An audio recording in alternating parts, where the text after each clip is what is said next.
Gemini planned dinner for the same person 3 weeks in a row and served the exact same chicken dish every time. Ask it straight out, "Did you suggest this last week?" And it said no, confidently, and it was dead wrong. ChatGPT did it too, chicken cacciatore, twice in 3 weeks. So here's the promise. By the end of this, you'll know exactly why the smartest AI on Earth can't remember what it fed you on Tuesday, and the one-line fix that actually works. Here's what makes this almost funny.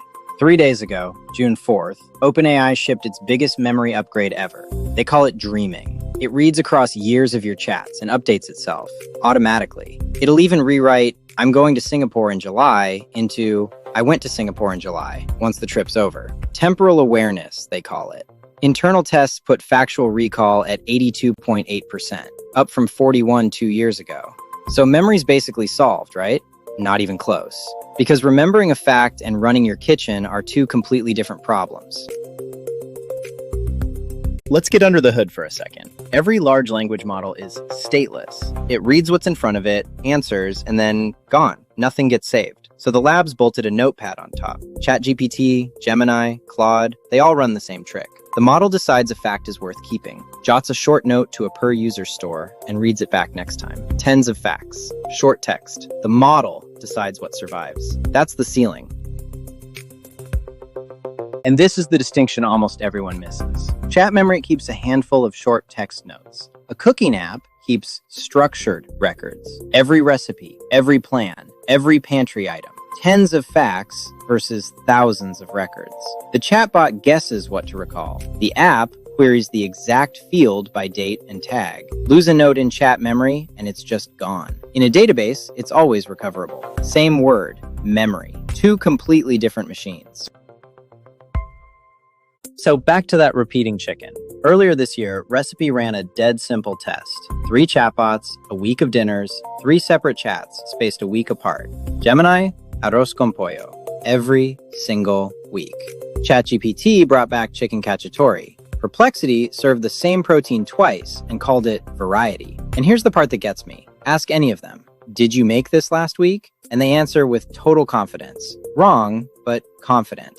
So, and I know exactly what you're thinking. Can't I just tell it to remember? Sort of. Custom GPTs and Gemini Gems let you bake in standing instructions. Family of 4, 1 vegetarian, always chicken, eggs, and tofu in the fridge. Great for the stuff that never changes. But finish the chicken on Monday? It has no idea. The instructions can't update themselves. And the friction is the whole point. Almost nobody keeps them current.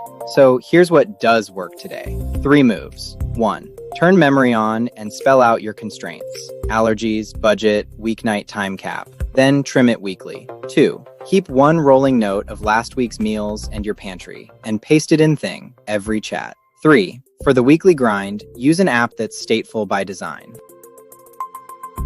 And I'll be honest with you, for brainstorming, a general chatbot is genuinely great.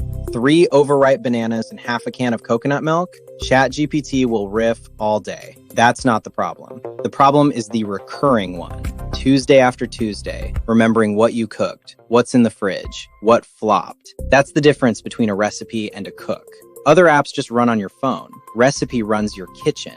It pulls your pantry, your plan history, your preferences into every single answer. So week 3 never looks like week 1. Next time, I'm digging into the data-driven post-mortem on food blogging. Is the recipe blog actually dying? The numbers are rough. I'll see you there. Subscribe. Long-form explainers, weekday afternoons.